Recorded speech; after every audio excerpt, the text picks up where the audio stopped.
Meet Eddie Bernays. He is considered the father of modern advertising, most famous for turning the largely abhorred word propaganda into the fluffy, warm euphemism public relations. Bernays haphazardly took popular ideas from Freudian psychoanalysis and began to apply them to advertising campaigns.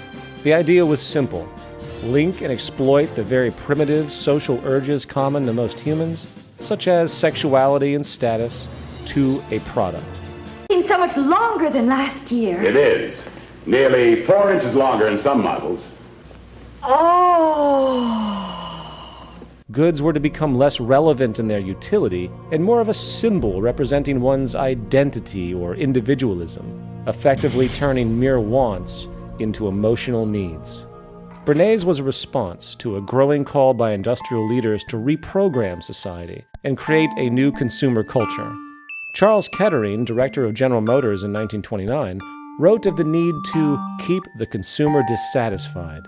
Wall Street banker Paul Mazur said, "We must shift America from a needs to a desires culture. People must be trained to desire, to want things even before the old have been entirely consumed. We must shape a new mentality in America." And it worked. Technological innovation in radio and television helped further this end by a saturation campaign throughout American society, which quickly spread across the world. Advertising no longer was about describing, say, the function of a good and its inherent integrity. It was now about social manipulation, creating inferiority, shame, guilt, and false problems that could only be resolved by submission to purchase.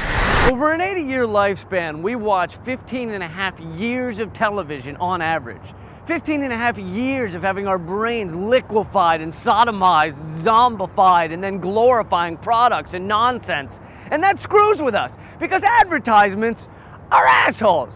They're assholes. Imagine if an advertisement were just a regular guy walking up to you on the street, just going, "Hey, you, hey, if you wore these jeans, then the hot girls would really do you." I mean like hot girls, not that ugly broad you call a girlfriend. And by the way, could you mention to her that she needs to lose a little weight and do something about her hair? And she could do it too if she would just use these diet pills and this hair gel.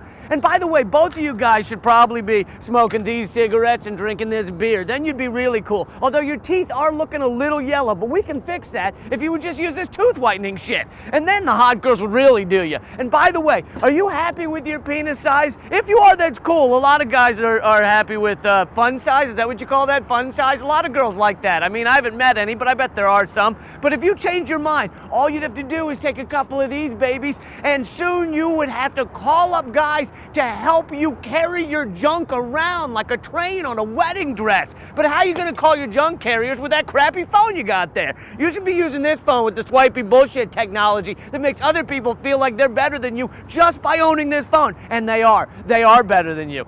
Oh my God, all this stuff you need and don't have is making me anxious. Is it making you anxious? Is it? Are you anxious now? Are you?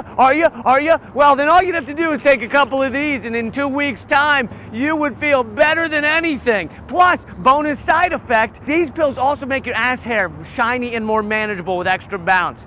Anyway, I gotta go, because your girlfriend just decided she looks pretty good in a vintage dress, and I gotta turn that around quick before she stops taking the Ambien Prozac cocktail I gave her, and then she'll stop shopping continuously in order to fill the void created by self-hatred, created by me.